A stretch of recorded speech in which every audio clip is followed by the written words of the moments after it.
गोरखपुर के लिए 3 परियोजनाओं के लोकार्पण और 1 परियोजना के शिलान्यास के लिए आयोजित आज के समारोह में मेरे साथ मंच पर उपस्थित प्रदेश सरकार में मंत्री जल शक्ति मंत्री डॉक्टर महेंद्र सिंह जी, आपके लोकप्रिय सांसद श्री रवि किशन जी,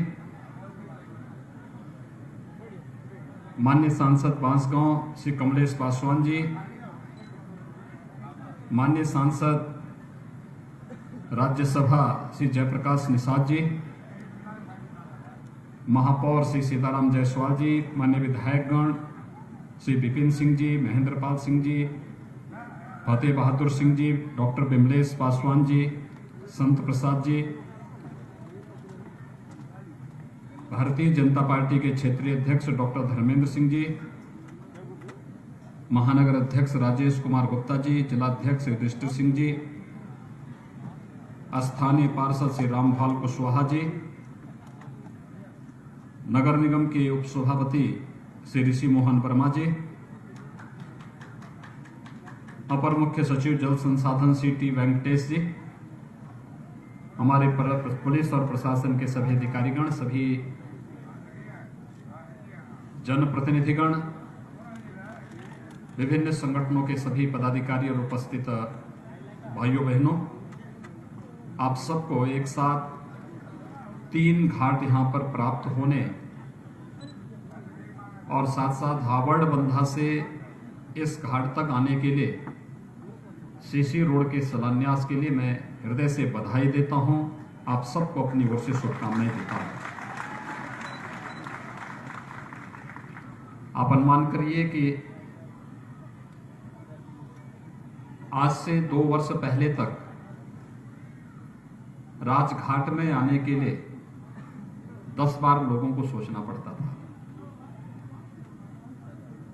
रवि किशन जी किसको स्वर्ग भेजना चाहते हैं, किसको नरक भेजना चाहते हैं, ये उनका विषय है।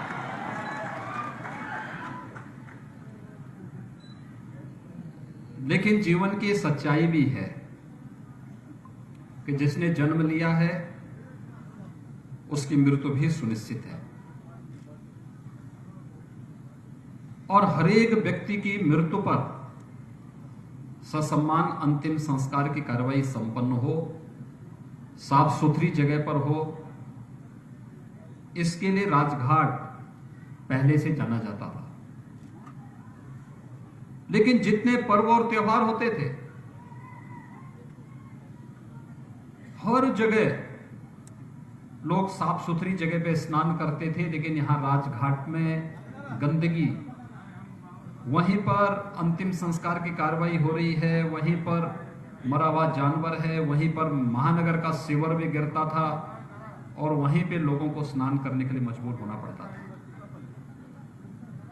मुझे लगता है कि आज के बाद ऐसा नहीं होगा, बल्कि गोरखपुर वासियों को, पूर्वांचल वासियों को स्नान के लिए दूसरे घाट, अंतिम संस्कार के लिए दूसरे घाट, बहुत साफ सुथरे घाट यहां पर उपलब्ध हम करवा पाएंगे और साथ साथ जितना भी ड्रेनेज और सीवर आ रहा है सिटी का, उसको हम बाहर निकाल करके फिर उसको हम लोग ट्रीटमेंट करने के बाद ही नदी में वह जा पाएगा। यह एक व्यवस्था सुनिश्चित करने का प्रयास हो रहा है। इसलिए हमारे सभी वरिष्ठ प्रशासनिक अधिकारी और मंत्री भी आज इस मंच पर उपस्थित हुए हैं।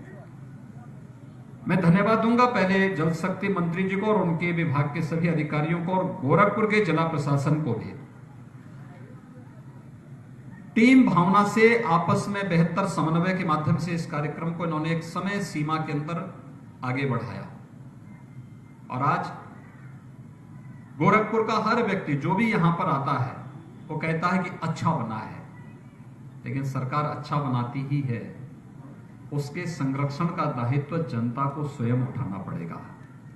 ये जिम्मेदारी आपकी है कि अब इसको सुरक्षित रखना, साफ सुथरा रखना, किसी को गंदगी नहीं फैलाने देना, ये जिम्मेदारी गोरखपुर वासियों की जिम्मेदारी बनती है। और इसलिए मैं आप सबका आह्वान करूंगा कि इसके संरक्षण की जिम्मेदारी गोरखपुर वासियों की है कि हम सब इसकी साफ सफाई की व्यवस्था सुनिश्चित करें और गोरखपुर वासियों को बेहतर माहौल यहां पर उपलब्ध करवा दें।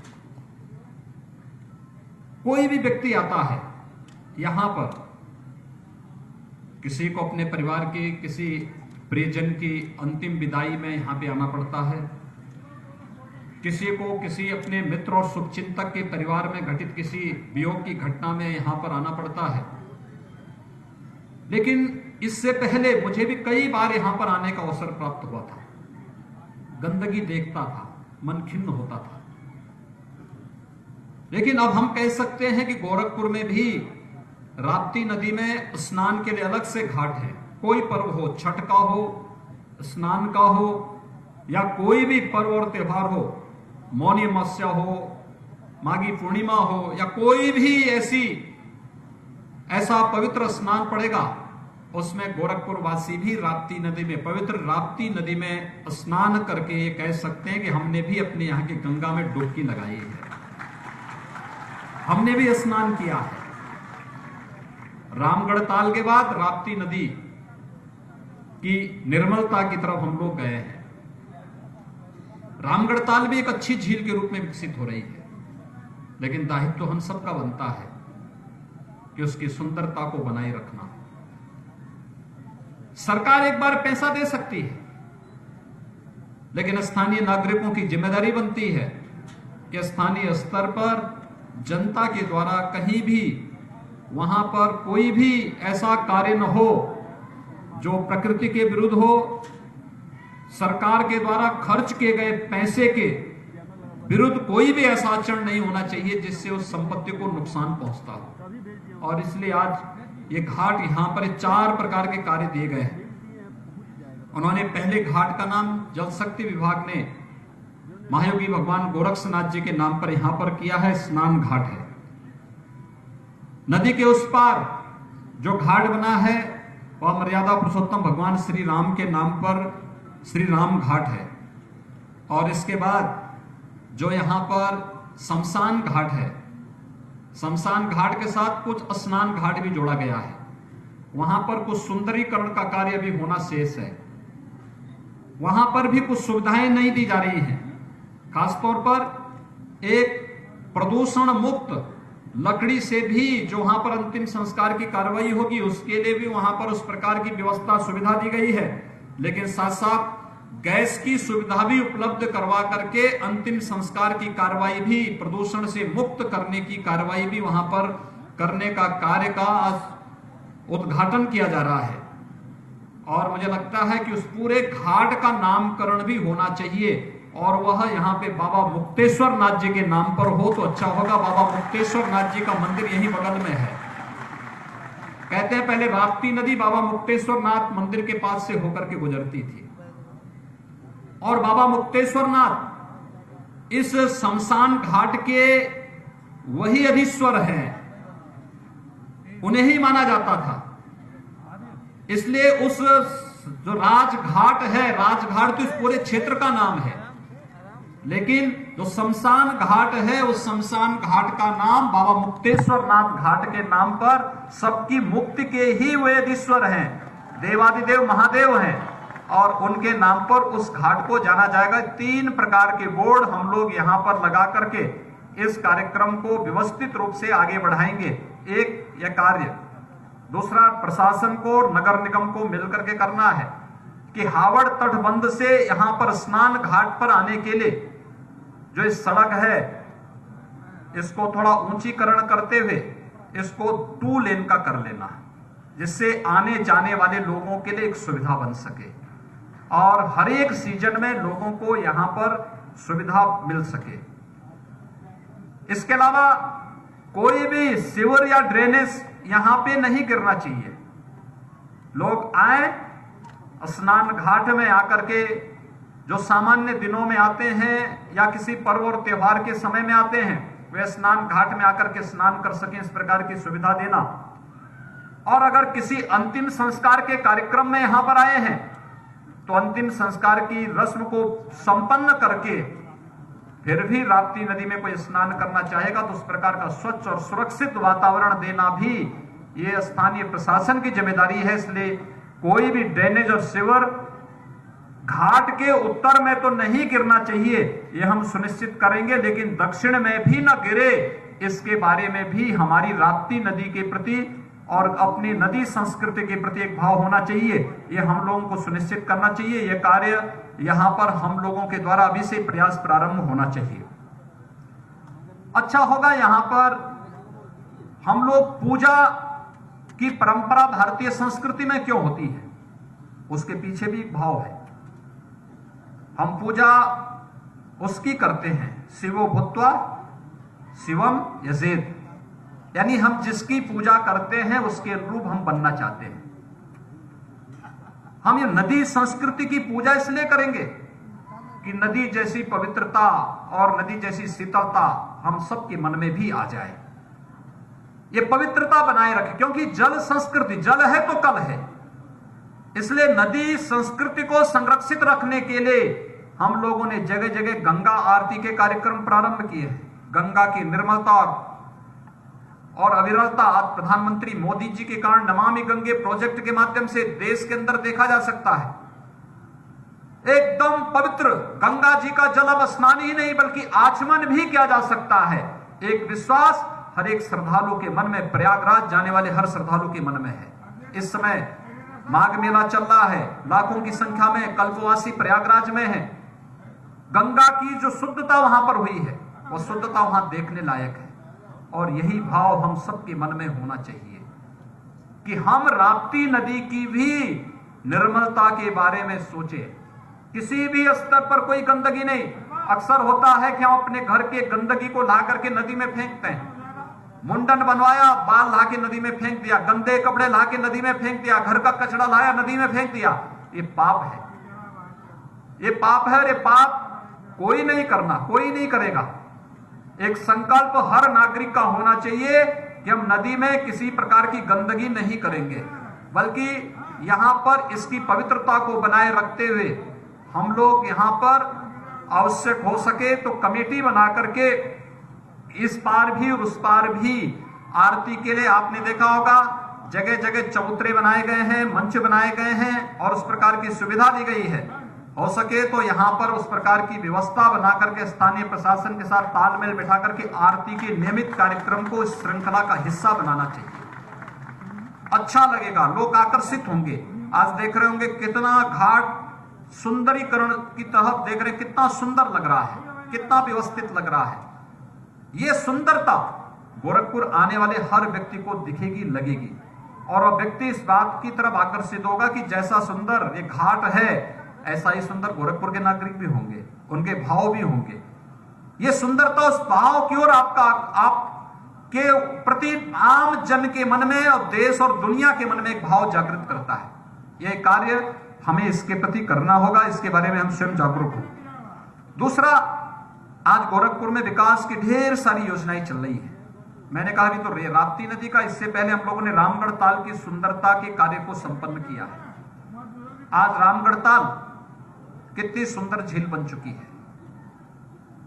उसमें वाटर स्पोर्ट का भी कार्यक्रम प्रारंभ होने वाला है। वहां पे बोटिंग की कार्रवाई भी प्रारंभ होगी। हमारा प्रयास है कि वहां पर हम बहुत जल्दी, गोरखपुर एयरपोर्ट में तो जहाज उतरते ही हैं, लेकिन सी प्लेन भी हम लोग रामगढ़ ताल में उतारने का कार्य करेंगे, जिससे कहीं से भी आप आएंगे जहाज रामगढ़ ताल में ही उतर जाएगा। उस प्रकार की व्यवस्था यहां के नागरिकों के लिए, पूर्वांचल के लोगों के लिए ये व्यवस्था यहां पर दी जा सकती है। और इसी महीने के अंत में या अगले माह हम लोगों का प्रयास है कि गोरखपुर का जू भी, गोरखपुर का चिड़ियाघर भी हम लोग प्रारंभ करने जा रहे हैं। बहुत सारे जानवर आ चुके हैं। आप देखेंगे गोरखपुर में भी अब चिड़ियाघर में शेर भी और अन्य तमाम प्रकार के जानवर आप सबको देखने को मिलेंगे। बच्चों का ज्ञानार्जन भी होगा, मनोरंजन भी होगा, और आपको अपने फालतू समय में कभी अवसर मिलता है, घर गृहस्थी के कार्य से, अपने सामान्य नौकरी के कार्य से, अपने स्वयं के काम धंधे से जब भी समय मिलता है तो कहीं कोई मनोरंजन का स्थल हम देख सके, जाकर के उससे मनोरंजन का आनंद ले सके, प्रकृति के संग कुछ क्षण बिता सके। यह अवसर आपको रामगढ़ ताल के किनारे भी मिलेगा, चिड़ियाघर में भी मिलेगा, और साथ साथ इस राजघाट के इन घाटों पर घूमते हुए यहाँ पर चलने वाली सांस्कृतिक संध्या के कार्यक्रमों के साथ भी देखने और सुनने को मिलेगा। यानी ये सुंदरता। ऐसे गोरखपुर की सड़कों का भी है। पहले 2 लेन की सड़क थी, आज वो 4 लेन की हो रही है। कुछ सड़कें 6 लेन तक पहुंचाने का कार्य किया जा रहा है। चारों तरफ सड़कों का एक जाल, ये विकास का आधार बनती है। विकास होगा तो रोजगार भी होगा, नौजवान पलायन नहीं करेंगे।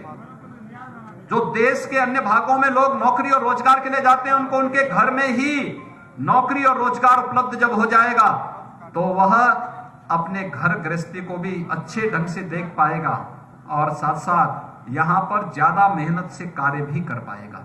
और ये सुविधा यहां पर देने का कार्य आज प्रारंभ हुआ है।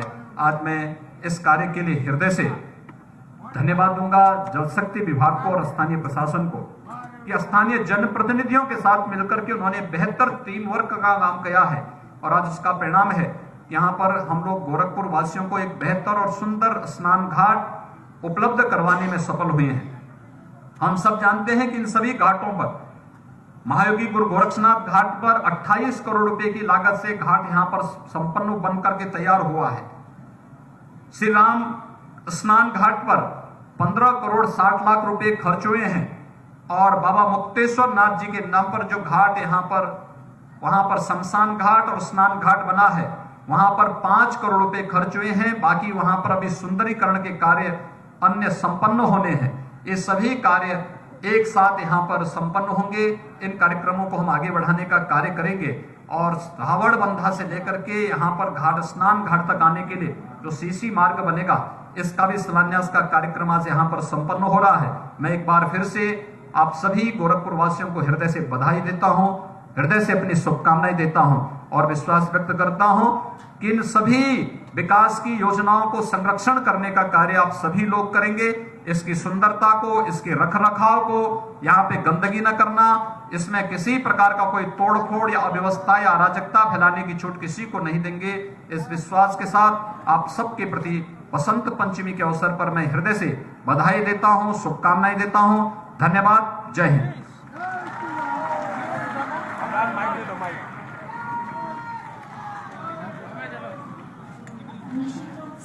एक लाइन ले सकते हैं इसको। यशस्वी संरक्षक के सानिध्य में उत्तर प्रदेश अपने कर्तव्य परायणता को पालन करते हुए प्रगति पथ पर आगे बढ़ेगा। मंच पर उपस्थित यशस्वी माननीय मुख्यमंत्री महोदय से सादर अनुरोध है अपने कर्तव्यों से ट्राईसाइकिल वितरण के कार्यक्रम में आप सहभाग करते हुए आज के इस कार्यक्रम की अगली कड़ी में योगदान करें। आपकी गरिमामयी उपस्थिति में आज राप्ती नदी के इस तट पर ट्राईसाइकिल वितरण का कार्यक्रम संपन्न होने जा रहा है, और तब तक हम सब भगवान शिव के चरणों में श्रद्धा के साथ यह आकांक्षा करते हैं कि भगवान शिव का वरद हस्त इस समस्त जनमानस के ऊपर बना रहे।